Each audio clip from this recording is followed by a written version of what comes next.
വീണ്ടും ജീവനെടുത്തിരിക്കുകയാണ് കാട്ടാന. തൃശൂർ പീച്ചി താമരവെള്ളച്ചാലിൽ കാട്ടാനയുടെ ആക്രമണത്തിൽ ഒരാൾ മരിച്ചു. താമരവെള്ളച്ചാൽ കോളനിയിൽ താമസിക്കുന്ന പ്രഭാകരനാണ് മരിച്ചത്. വനവിഭവങ്ങൾ ശേഖരിക്കാൻ പോയതായിരുന്നു പ്രഭാകരൻ. ലിഷോയ് കൂടുതൽ വിവരങ്ങളുമായി ചേരുന്നുണ്ട്. ലിഷോയ്, ഇത് രാവിലെയാണ് സംഭവം എന്നാണ് അറിയുന്നത്. ഈ പ്രഭാകരൻ അവിടെ വനത്തോട് ചേർന്ന് തന്നെ താമസിക്കുന്ന ആളാണോ?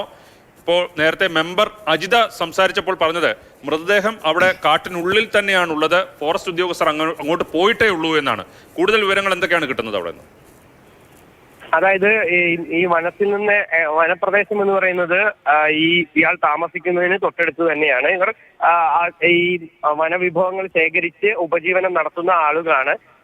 ഇന്ന് പുലർച്ചെയാണ് 3 പേരടങ്ങുന്ന സംഘം ഈ വനത്തിനകത്തേക്ക് പോയത് വനവിഭവങ്ങൾ ശേഖരിക്കുന്നതിന് വേണ്ടി. ഈ 3 പേർ പോയ സമയത്ത് അതിൽ ഒരാളെ, ഈ മരിച്ച പ്രഭാകരന്റെ മരുമകനെ ആദ്യം ആന തട്ടുകയാണ് ഉണ്ടായത്. അതിനുശേഷം പിന്നീടാണ് പ്രഭാകരനെ ആക്രമിക്കുന്നത്. ഈ വനത്തിനകത്ത് വെച്ച് തന്നെയാണ് ഈ സംഭവം ഉണ്ടായതിനാൽ എല്ലാവരും ചിതറി ഓടുകയും ചെയ്തു. പിന്നീട് ഇവർ തന്നെയാണ് ഇത്തരത്തിൽ ഒരു കാട്ടാന ആക്രമണം ഉണ്ടായി എന്ന് മറ്റുള്ളവരോട് വന്ന് പറയുന്നത്.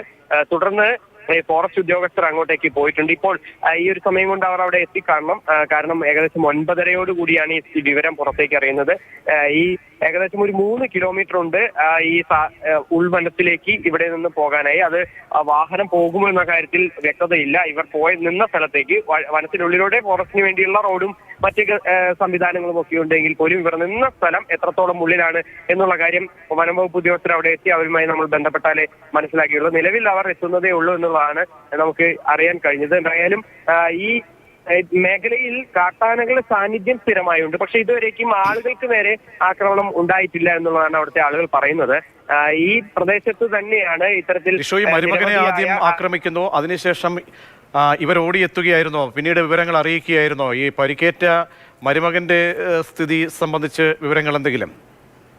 അവർക്ക് അത്ര ഗുരുതരമായ പരിക്കുകളില്ല. പക്ഷെ ഇവർ തന്നെയാണ് ഈ വന്ന് പറഞ്ഞത് ഇത്തരത്തിൽ ഒരു കാട്ടാനാക്രമണം ഉണ്ടായിട്ടുണ്ട്, ഈ പ്രഭാകരൻ മരിച്ചു എന്നുൾപ്പെടെയുള്ള കാര്യങ്ങൾ പറഞ്ഞത് ഈ വനത്തിനുള്ളിൽ ഈ പ്രഭാകരന്റെ കൂടെ പോയവർ തന്നെയാണ്. പക്ഷെ അവിടെ ആന നിൽക്കുന്നതിനാൽ ഇവർക്ക് അങ്ങോട്ടേക്ക് അടുത്ത് പിന്നീട് പോകാനായി കഴിഞ്ഞിരുന്നില്ല എന്നുള്ളതാണ് പറയുന്നത്.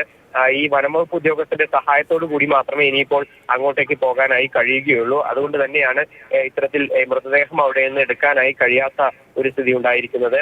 അവിടുത്തെ പഞ്ചായത്ത് അധികൃതർ ഉൾപ്പെടെയുള്ളവർ ഈ സ്ഥലത്തുമായി ബന്ധപ്പെട്ട് നമ്മൾ ചോദിച്ചപ്പോൾ പറയുന്നത് ഈ മേഖല കാട്ടാനകളുടെ സാന്നിധ്യം സ്ഥിരമായി ഉള്ളതാണ്.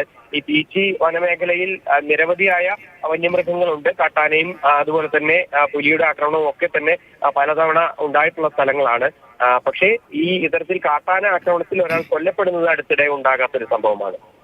പീച്ചി വനമേഖലയിലാണ്. അപ്പോൾ ഒരുപാട് ഉള്ളിലേക്കാണോ ഈ ജനവാസ മേഖലയിൽ? ഏകദേശം കിലോമീറ്ററുകൾ അകത്തേക്ക് പോകണമെന്നാണ് വാർഡ് മെമ്പർ അജിത നേരത്തെ നമ്മോട് വിവരം പങ്കുവെച്ചത്. അപ്പോൾ ഉദ്യോഗസ്ഥർക്ക് ഇതിനോടകം എത്താൻ കഴിഞ്ഞിട്ടുണ്ടോ അവിടെ? ഏകദേശം 2 കിലോമീറ്ററിലധികം ഉൾവനത്തിലേക്ക് പോയി വേണം ഈ പ്രദേശത്തേക്ക് എത്താൻ എന്നുള്ളതാണ് നമുക്ക് മനസ്സിലാക്കാൻ സാധിക്കുന്നത്. അതായത് ആ മേഖലയിലേക്ക് ഫോറസ്റ്റ് ഉദ്യോഗസ്ഥർക്ക് എത്തിപ്പെടാൻ ബുദ്ധിമുട്ടില്ല എന്നുള്ളതാണ്. കാരണം അവരുടെ വാഹനത്തിൽ അങ്ങോട്ടേക്ക് പോകാം. പക്ഷെ പൊതുജനങ്ങൾക്ക് അങ്ങോട്ടേക്ക് പ്രവേശനമില്ലാത്ത ഒരിടം കൂടിയാണ്. കാരണം റിസർവ് ഫോറസ്റ്റ് ആണ്, അതിനുള്ളിലാണ് ഈ സംഭവം ഉണ്ടായിരിക്കുന്നത്. ഇവർക്ക് പിന്നെ ഈ ഇത്തരത്തിൽ ഈ പ്രഭാകരൻ ഉൾപ്പെടെയുള്ള അവരുടെ വീട്ടുകാർക്കെല്ലാം തന്നെ വനവിഭവങ്ങൾ ശേഖരിക്കുന്നതിന് വേണ്ടി അവകാശമുള്ളതാണ്.